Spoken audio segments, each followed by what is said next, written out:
Graça e paz da parte de Deus, o nosso Pai, com cada um de vocês, nesse momento que queremos meditar na palavra de Deus.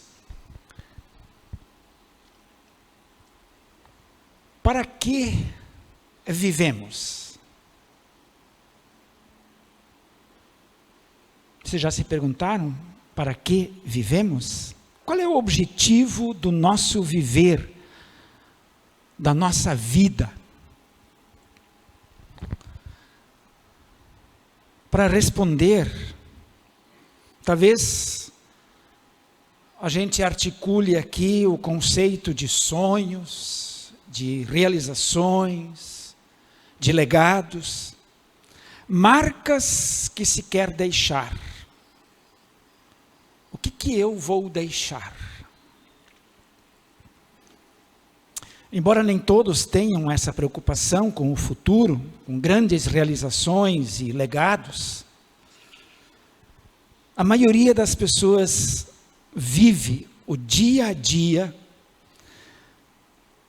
e vão absorvendo a vida como ela acontece. Mas nenhum e nem outro estão errados, porque são jeitos diferentes de viver. Aqueles que se preocupam com o futuro e aqueles que simplesmente vivem cada dia. Talvez a pergunta não deva ser para que vivemos, mas seja importante a gente perguntar como vivemos. Como é a nossa vida? O como me faz olhar para mim mesmo, para o meu testemunho, me faz olhar para a forma como eu levo a vida. E aí você pode se perguntar, como eu levo a vida? Como eu vivo? Martinho Lutero nos ensina que nós vivemos não para nós mesmos, mas nós vivemos para o outro, para o próximo. E isso tem a ver muito com o que Lutero escreve a respeito de vocação, o chamado que cada um recebe, naquilo que é, naquilo que faz. E isso nos coloca, cada um de nós, como servos uns dos outros, exatamente naquilo que nós fazemos, naquilo que nós somos. Quer seja pai, quer seja mãe, quer seja professor, quer seja empregado, quer seja patrão, quer seja funcionário público, político, não importa. Você serve naquilo que você é, naquilo que Deus te chamou para ser. Nós estamos no início do mês de novembro. Talvez todos já tenham dito, puxa vida, mas como passou rápido isso? O mês de novembro é o mês de despedida e o mês de expectativa, né? Despedida porque dizer, o ano já se foi. Agora vamos ver o que vem para o Natal. Mas o início de novembro traz duas datas muito importantes e lembradas. O dia de ontem e o dia de anteontem. O dia 1º e o dia 2. Os textos que nós trouxemos hoje, na verdade, não são os textos desse domingo, mas são os textos do dia de ontem. O dia de finados. Nós tivemos anteontem o dia de todos os santos. E ontem o dia de finados. O que é o dia de todos os santos? Se você pesquisar, você vai encontrar isso rapidinho e fácil. Mas é uma festa que é celebrada em honra de todos os santos mártires, conhecidos ou não. E essa festa, ela é celebrada pelos crentes de muitas igrejas cristãs, especialmente católicos, por ser herdada a partir da tradição apostólica. Desde o tempo dos apóstolos se lembra isso. É também conhecida como a festa da esperança, que nos recorda o objetivo da nossa vida. Por isso, a memória litúrgica dedica um dia especial a todos aqueles que se uniram com Cristo em sua glória. Dia de Todos os Santos. Dia de lembrar pessoas mortas, pessoas que morreram, mártires.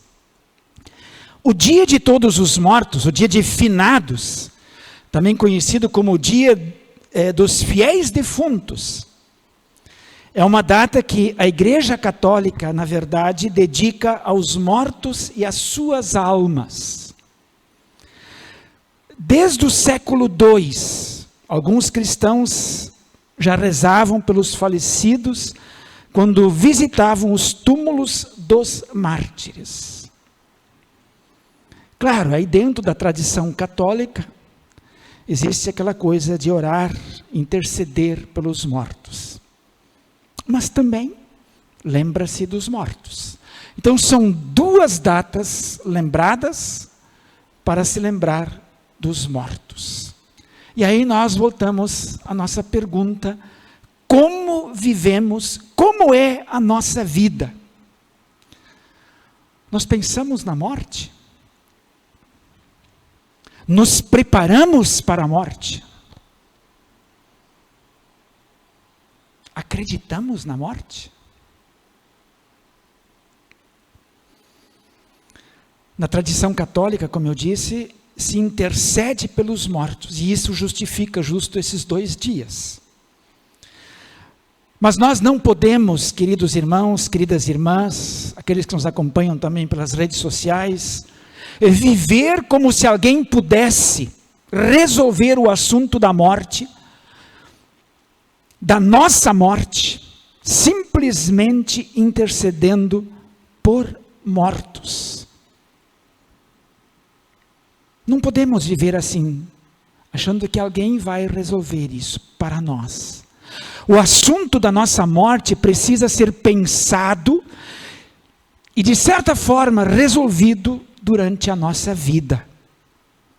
Porque a morte, ela faz parte da vida. Talvez um ditado que todos conhecem: é a única coisa certa na vida, a morte.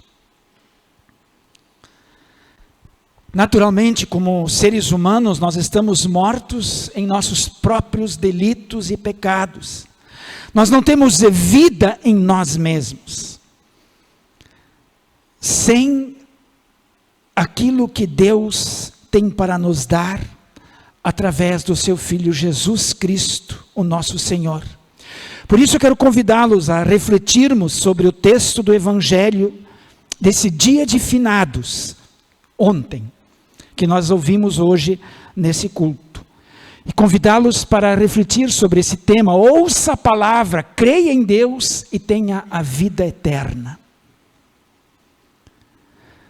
A nossa vida, ela tem 2 dimensões. Uma dimensão terrena, é que nós estamos vivendo naturalmente corrompida pelo pecado, e uma espiritual, que iniciou no dia do nosso novo nascimento, quando nós fomos convertidos, tornados cristãos, ou pelo batismo, ou pela pregação do Santo Evangelho. Essa é uma vida com Cristo, que nós já vivemos no dia a dia pela fé, mas ainda não plenamente, porque ela vai até a eternidade. Como vivemos? Como é a nossa vida nessa perspectiva? No texto do Evangelho, Jesus diz que quem faz 2 coisas tem algo. Ou seja, tem 3 coisas. Quem faz 2, recebe 3. E ele é bem enfático ao dizer, quando ele diz assim, em verdade lhes digo. Está lá no versículo 24. E aí ele diz, as duas coisas que nós devemos fazer. A primeira, quem ouve a minha palavra. Quem ouve a minha palavra.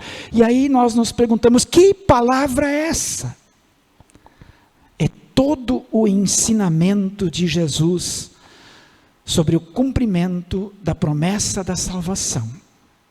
Tudo aquilo que ele fez, tudo aquilo que ele realizou por cada um de nós, chegando na cruz, entregando a sua vida por nós, essa promessa que foi feita, essa promessa de redenção que foi feita e se cumpriu. Isso é ouvir, isso é escutar a palavra. E a segunda, ele diz, quem crê naquele que me enviou. Quem enviou Jesus? Nós sabemos, o Deus que nós confessamos, o Deus Pai, Filho e Espírito Santo. Ele enviou Jesus. E como na verdade nós o confessamos? Será que nós o confessamos de fato como o nosso Deus? Aquele que tem todo o domínio sobre nós? E aí, dizendo isso, quem ouve a minha palavra e crê naquele que me enviou, Jesus diz que nós vamos ter 3 coisas. Ele diz, a primeira, a vida eterna. O que é a vida eterna? Aquilo que Hebreus diz lá no capítulo 11, versículo 1, a certeza de coisas que se esperam. Nós esperamos a vida eterna, e ter a certeza de que ela vem, é exatamente isso que nós vamos receber. Por mais que seja isso uma realidade, como se diz, escatológica, lá do final dos tempos, do juízo final, nós já vivemos essa realidade agora, já, pela fé. Já vivemos a vida eterna aqui no presente.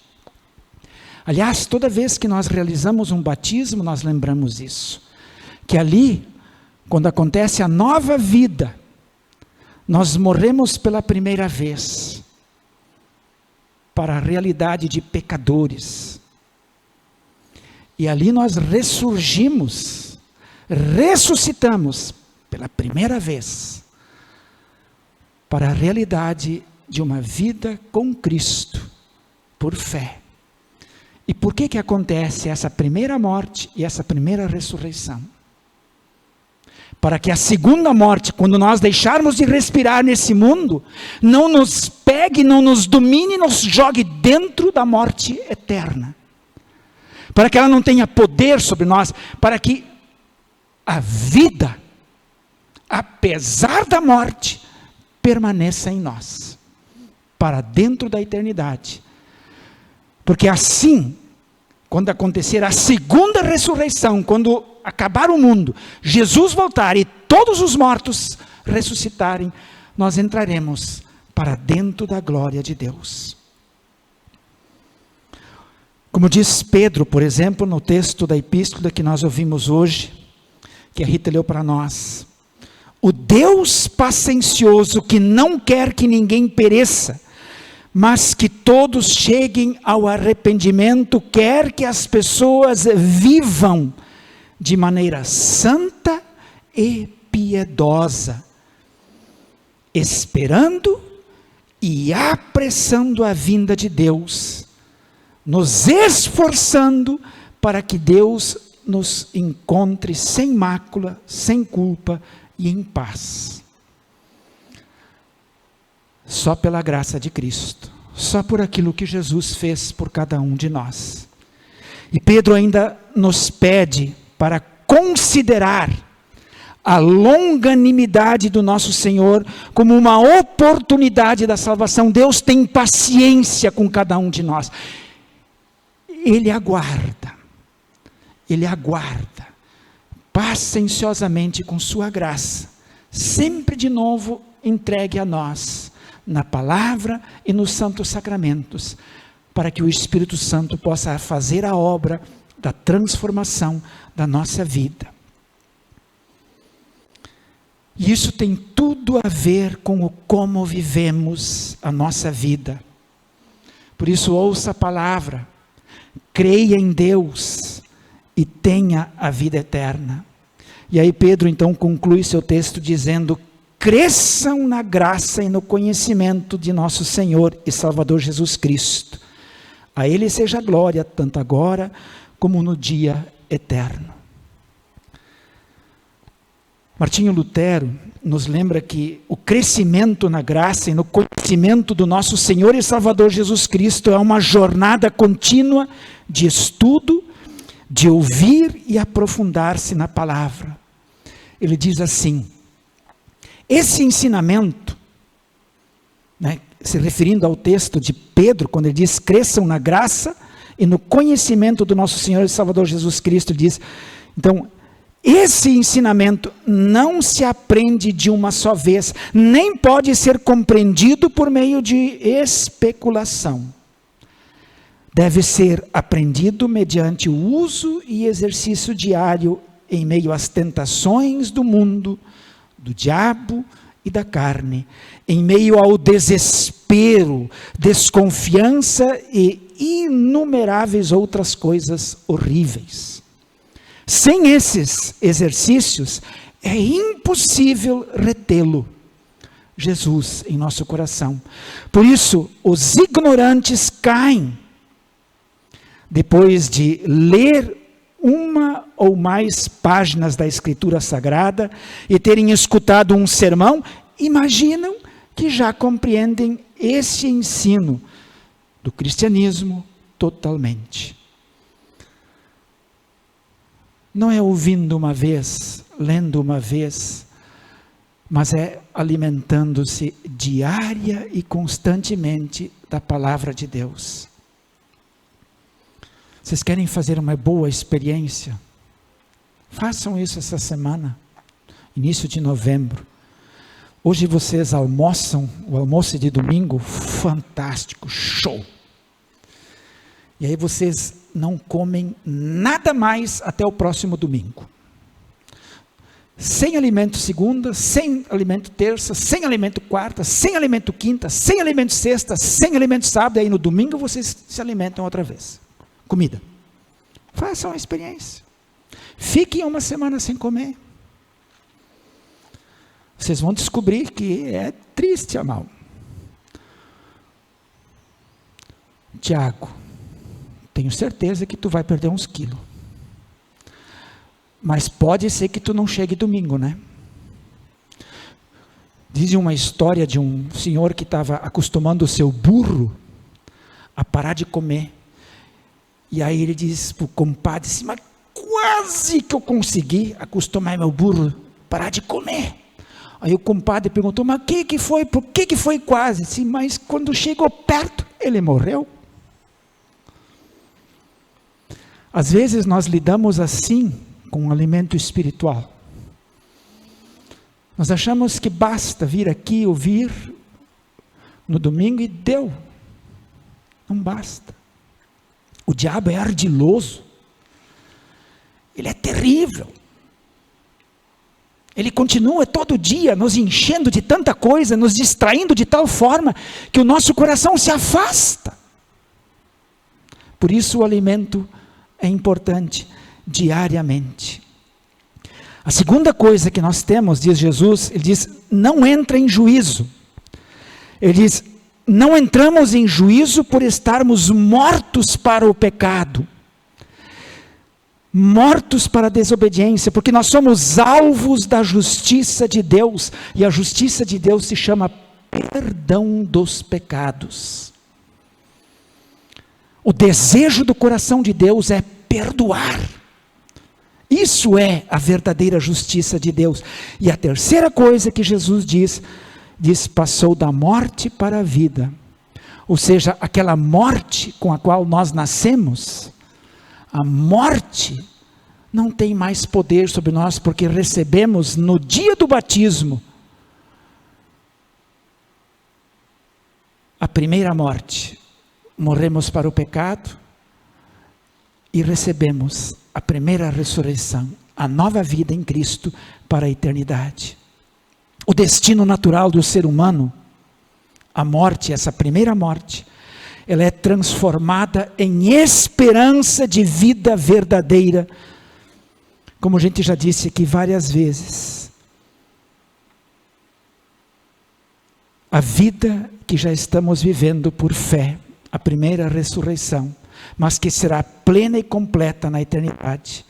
E ela acontece no momento da nova vida e da fé que recebemos por graça e dádiva pelo amor de Deus por cada um de nós. Ouçam a palavra, creiam em Deus e tenham a vida eterna. No versículo 25, novamente, vem a ênfase que Jesus faz. Em verdade, ele diz. E aí Jesus fala de ouvir a sua voz, a palavra do Filho do Homem. E ele diz claramente, e os que ouvirão, viverão. Jesus nos está ensinando a ouvir a sua palavra viva e vivificadora, para viver o nosso dia a dia, tendo ou não a preocupação com o futuro, tendo ou não a preocupação com grandes realizações, legados, ou simplesmente vivendo a vida no dia a dia, sorvendo cada dia como ele acontece, mas que seja ouvindo a palavra, crendo em Deus e tendo a vida eterna. Ter essa bela e verdadeira expectativa da vida eterna com Deus, unicamente pelos méritos de Cristo, é verdadeiramente consolador, é descansar. E essa foi a palavra de consolo e de estímulo para permanecer fiel, que o profeta Isaías, por exemplo, anunciou ao povo que sofria ali as consequências do exílio. Um exílio que cada um de nós, por causa do pecado, por causa da desobediência, por causa da natureza humana corrupta, que resiste naturalmente aos conselhos e orientações de Deus, muitas e muitas vezes insiste em viver. Isso é sofrimento e desespero. Jesus nos chama, ouçam a palavra, creiam em Deus e tenham a vida eterna. Releiam em casa esse maravilhoso texto de Isaías, que o Cristiano leu para nós. Um texto fantástico, fantástico. Ele diz: fortaleçam as mãos frouxas, firmem os joelhos vacilantes, digam aos desalentados de coração, sejam fortes, não tenham medo. Eis aí está o Deus de vocês. A vingança vem, a retribuição de Deus, Ele vem para salvar vocês. Então se abrirão os olhos dos cegos e se dissiparão os ouvidos dos surdos, os coxos saltarão como as corças, e a língua dos mudos cantará, pois águas arrebentarão no deserto e ribeiros no ermo. Querido irmão, querida irmã, eu quero concluir dizendo a vocês, e lembrando duas palavras do nosso salmo, quando o salmista diz: bendirei ao Senhor em todo o tempo, o seu louvor está sempre nos meus lábios, a minha alma se gloriará no Senhor, os humildes ouvirão isso e se alegrarão. Louvem comigo a grandeza do Senhor, e todos juntos lhe exaltaremos o seu nome. E ainda, provem e vejam que o Senhor é bom, bem-aventurado é quem nele se refugia. Temam o Senhor, vocês que são os seus santos, pois nada falta aos que o temem. Ouça a palavra, creia em Deus e tenha a vida eterna. Amém.